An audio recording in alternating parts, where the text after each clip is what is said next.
The way that we can keep our data safe in case it falls into the wrong hands is through encryption.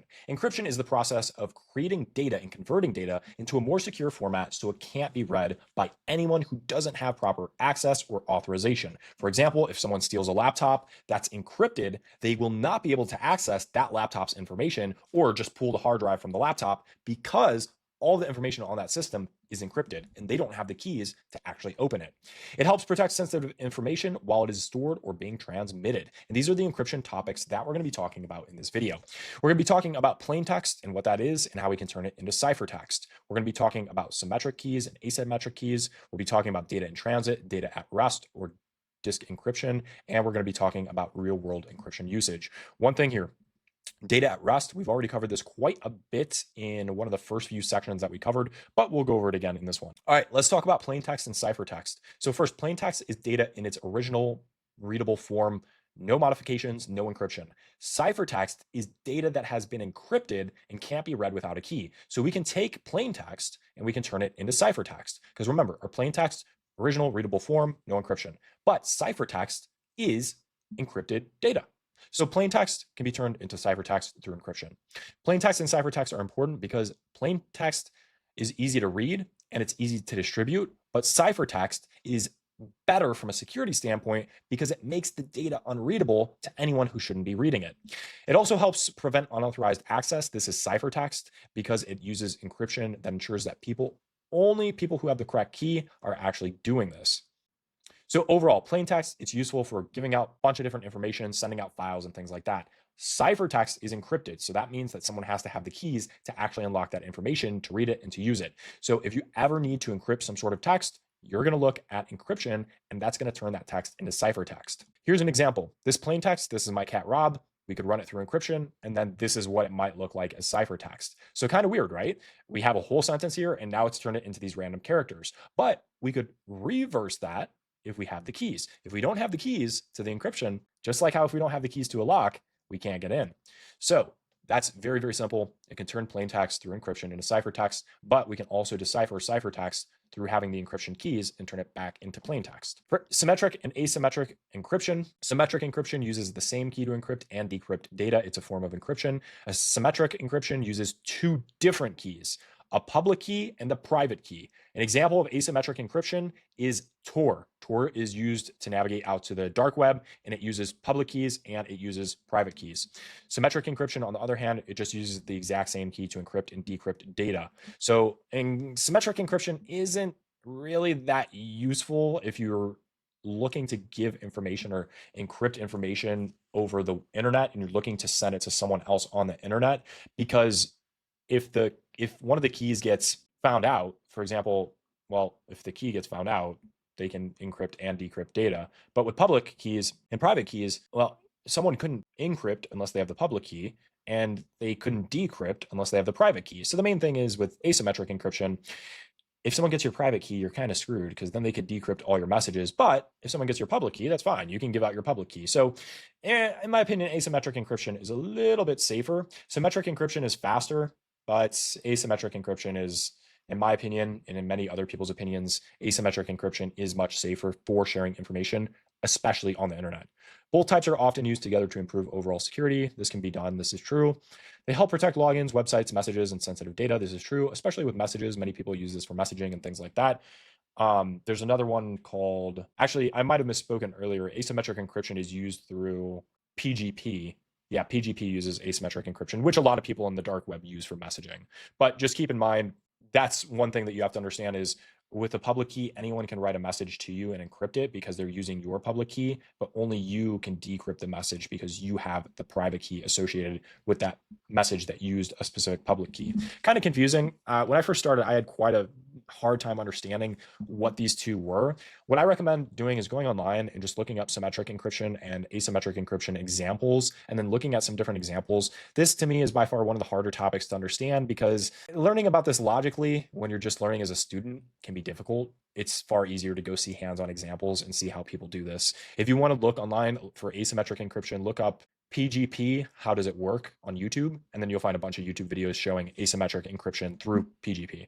So here's some more examples. Symmetric and asymmetric encryption, sender, plain text data, shared key, turns into cipher data. Shared key decrypts it. Decrypted plain text data, recipient. Asymmetric encryption like PGP, sender, plain text data, public key, encrypts the data. Then it goes into cipher data. That cipher data goes to the person who has the private key. They unlock that encrypted information or that plain text information that got turned into ciphertext. They unlock it with their private key, and then that turns into decrypted plain text data that the recipient can use. Keep in mind, with asymmetric encryption, giving out your public key doesn't matter. You could give out your public key to anyone because that's what they need to encrypt messages to send directly to you. But in asymmetric encryption, if someone gets your private key, then they can decrypt all the secret messages people are sending you. So keep that in mind. Public key, it's meant to be broadcasted publicly. Private key, it's meant to remain private. Don't let anyone get that. Data in transit, HTTPS and VPN. Data in transit is data that moves from one place to another, such as your device to a website or your device to a server. We have Hypertext Transfer Protocol Secure, or HTTPS, and we have Virtual Private Network. These are two common examples of how we can protect data in transit that you should be aware of for the Tech Plus exam. Both of these secure information being sent over the internet. HTTPS and Virtual Private Networks. One thing here, Hypertext Transfer Protocol, HTTP, does not protect. HTTPS does protect. Hypertext Transfer Protocol Secure protects. If you remove secure from it and it's just this, that does not protect. If it's just HTTP, has to have the secure on the end for it to actually be secure. Virtual private networks, they route internet traffic and they keep things protected and encrypted. That way, any data, any browsing, things like that you're doing on like public Wi-Fi or things like that are private. No one can access them. No one can understand them because they're encrypted. HTTPS and VPN. HTTPS encrypts data between you and your browser and your website, protects login forms, personal information, things like that. VPN encrypts all internet traffic from your device when VPN is enabled. It also helps to hide your online activity from hackers or public Wi-Fi networks. In fact, VPNs are most commonly used when traveling. You can use VPNs at home, many people do, but in business world and in the business world at large, you mainly use VPNs when you're not working at the office. For example, if you're working remotely, you use your VPN. If you're working at a coffee shop, you definitely use your VPN. VPN essentially can allow potentially shady networks to be a little bit more safer because you can still use the shady network or the shady Wi-Fi for Wi-Fi, but your VPN is encrypting the traffic. So it helps with navigating the internet when you're in a place you probably shouldn't be on the internet or the Wi-Fi for, essentially. But VPN can be used for a wide variety of other reasons. For example, you could use VPN for, say, wanting to appear like you're in another country, because when you have a VPN, your IP address also changes. Websites see different IP addresses. That's one other thing.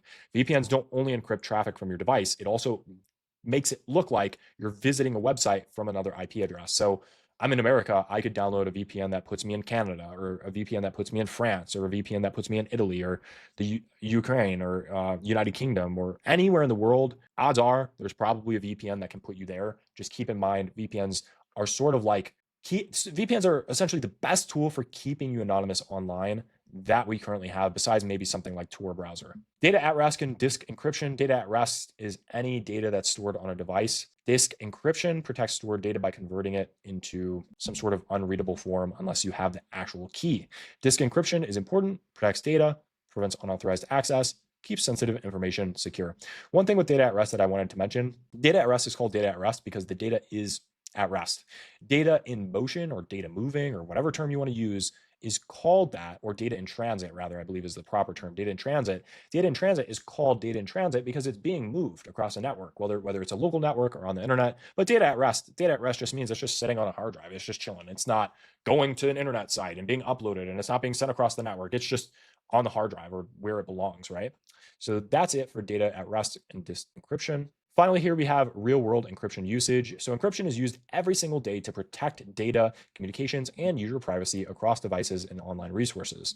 Some common real-world encryption uses are online banking for protecting financial transactions. Email and messaging apps can use encryption to keep messages private, such as, I believe, Telegram can use different types of encryption for keeping messages private. Telegram's an app. Messaging app. Websites like ones using HTTPS can secure logins and personal data. Mobile devices protect stored files and apps. Cloud storage keeps uploaded data secure. And overall, encryption is just important because it prevents data from getting stolen, from falling in the wrong hands, or from people who shouldn't have access to it having access to it. It helps protect sensitive information and business information, and it also helps maintain privacy and trust online.